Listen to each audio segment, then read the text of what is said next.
মমতা ব্যানার্জির একটাই উদ্দেশ্য যে বিজেপি এসে যাবে, বিজয় সব থেকে বেশি বিজেপির সঙ্গে যদি সম্পর্ক থাকে সেটা মমতা ব্যানার্জি।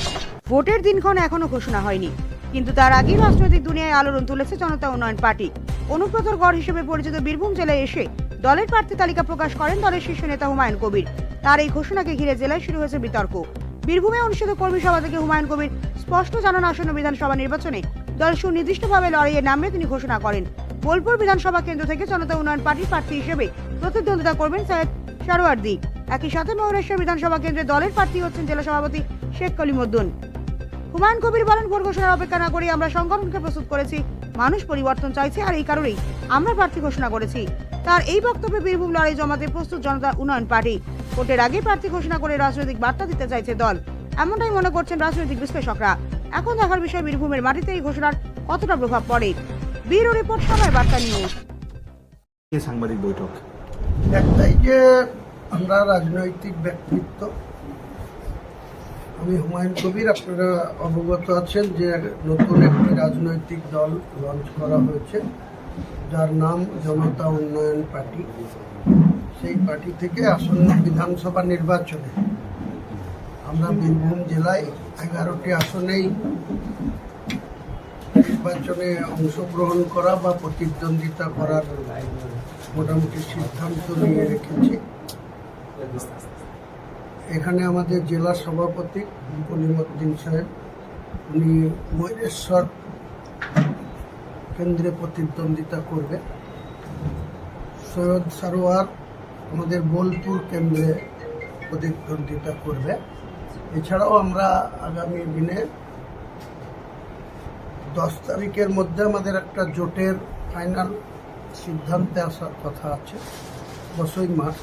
এর মানে আরও 1 সপ্তাহ বাংলার মানুষকে ওয়েট করতে হবে। আমরা বিজেপির বিরুদ্ধে এবং তৃণমূলকে উচ্ছেদ করা, তৃণমূলকে ক্ষমতাচ্যুত করা এবং বিজেপি সাম্প্রদায়িক বিজেপিকে বাংলার গদিতে বসতে না দেওয়াই হচ্ছে আমাদের মূল উদ্দেশ্য। কাজে আপনাদের এই পবিত্র বীরভূমের মাটিতে বোলপুরের দাঁড়িয়ে যেহেতু আমি এসছি, সকালবেলায় আবার আমার একটা জায়গায় ছোটখাটো প্রোগ্রাম আছে, সেরে পাথর চাপড়ি হয়ে আমি আমার জেলায় ফেরত যাব। তো তাই মনে করলাম যে আপনাদের ডেকে আমাদের বীরভূমের আগমনের উদ্দেশ্য, প্রথমে আমরা ইফতার পার্টি নিয়ে এসেছি।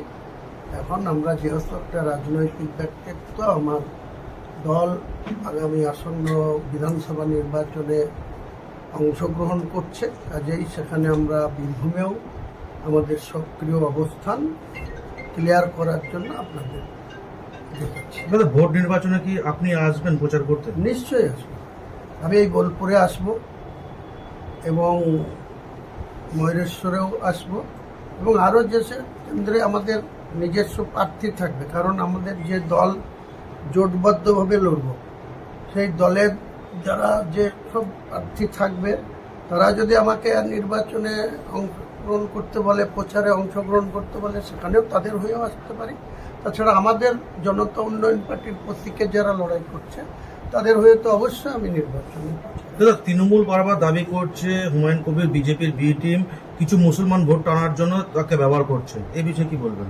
তৃণমূলের সঙ্গে এই কথার কোনো উত্তর কাউন্টিংয়ের দিনে পেয়ে যাবে, কারণ তৃণমূলের মূল লক্ষ্য হচ্ছে মুসলিম ভোটটাকে নিজেদের পক্ষে নেওয়া। বিজেপির জুজুর ভয় দেখিয়ে মমতা ব্যানার্জির একটাই উদ্দেশ্য যে বিজেপি এসে যাবে, বিজয় সব থেকে বেশি বিজেপির সঙ্গে যদি সম্পর্ক থাকে সেটা মমতা ব্যানার্জি। বিজেপি এখানে হিন্দুত্ব প্রতিষ্ঠা করতে চাইছে।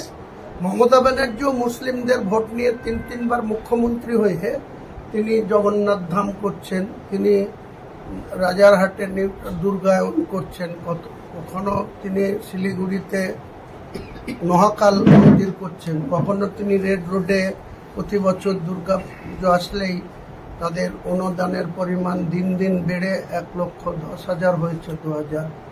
এগুলো তো হিন্দু তোষণ করা। তাহলে মুসলমানদের ভয় দেখিয়ে ভোট নেবে, সেদিন মমতা ব্যানার্জি চলে গেছে। বিজেপিকেও আমরা যোগ্য জবাব দেব। এই হিন্দুত্ব করা লিডার অফ দ্য অপোজিশন, তিনি ডাইরেক্ট বলেন, একটা ক্যাবিনেট র্যাঙ্কে চেয়ার হোল্ড করে আছেন এলওপি হিসাবে, তিনি বলেন আমি হিন্দুদের নেতা, হিন্দুদের ভোটে বিধায়ক। কোনো জনপ্রতিনিধি এইভাবে গণতান্ত্রিক দেশে গণতান্ত্রিক উপায়ে নির্বাচিত হওয়ার পরে এই ধরনের কথা বলা অসাংবিধানিক বা অনৈতিক। তারা বলতে দিন। তিনারা যদি, মমতা ব্যানার্জি যদি মন্দির করতে পারে, প্রতিযোগিতা করতে পারে, তাহলে আমার মসজিদ করতে বাধা কোথায়? সবাই জানে, ভারতবর্ষের মানুষ জানে, বিজেপি মসজিদ ভেঙেছিল 1992 সালে। তারপরে 2024 সালের 22শে জানুয়ারি প্রধানমন্ত্রী সেই রাম মন্দির উদ্বোধন করেছেন ঘটা করে। সেখানে তাদের এত সংকীর্ণতা যে রাষ্ট্রপতি মহোদয়া দ্রৌপদী মুর্মু তাকেও সেখানে ইনভাইট করেনি। এটাই তো হচ্ছে বিজেপি। তাহলে বিজেপি, আজকে অমিত শাহ বলেছে যে আমি নাকি মমতা ব্যানার্জির হয়ে করছি। আমি অমিত শাহকে প্রশ্ন করি যে আপনি আপনার সঙ্গে বা আপনার মোদিজির সঙ্গে মমতা ব্যানার্জির বা কেন আজকে এত টাকা, কোটি কোটি টাকা খরচ করে সিবিআই, ইডি তদন্ত কি হলো? অভিষেক বন্দ্যোপাধ্যায়ের বিরুদ্ধে কেন ব্যবস্থা হয় না? কেন এখনো পর্যন্ত পার্থ চট্টোপাধ্যায় কোটি কোটি টাকার দুর্নীতি করে 3 বছর জেলে থেকে আবার তারা জামিন পেয়ে যায়? তাদের বিরুদ্ধে কেন আপনারা কোনো বিচার ব্যবস্থা দিয়ে সাজা দিতে পারেন না? বড় বড় কথা বলছেন আপনি ভারতবর্ষের স্বরাষ্ট্রমন্ত্রী, আপনি হুমায়ুন কবিরকে টার্গেট করছেন যে আমি নাকি মমতা ব্যানার্জির বি টিম, আর মমতা ব্যানার্জি বলছে আমি বিজেপির ভোট কাটুয়া। আমি বলছি 2,62,00,000 মুসলিম ভোট আছে, তার মধ্যে 40 লক্ষ মতো নন বেঙ্গলি মুসলিম। তাদের ওই জাভেদ খান, ববি হাকিম, নাদিমুল হক, গুলাম রব্বানি, এরা সব নন বেঙ্গলি মুসলিম। তাদেরকে ক্ষমতা দিয়ে রাখা হয়েছে। বাঙালি মুসলিম যেটা 2 কোটি প্রায় 20-22 লক্ষ ভোটার আছে, তাদের কোনো গুরুত্ব নাই। মমতা ব্যানার্জি তাদের তেজপাতা হিসেবে ব্যবহার করে। এর জবাব এর আগে বলেছিল তো মমতা ব্যানার্জি যে মুসলমানরা আমার দুধের গায়ে, যে গরু দুধ দেয় তার লাত খাওয়া ভালো।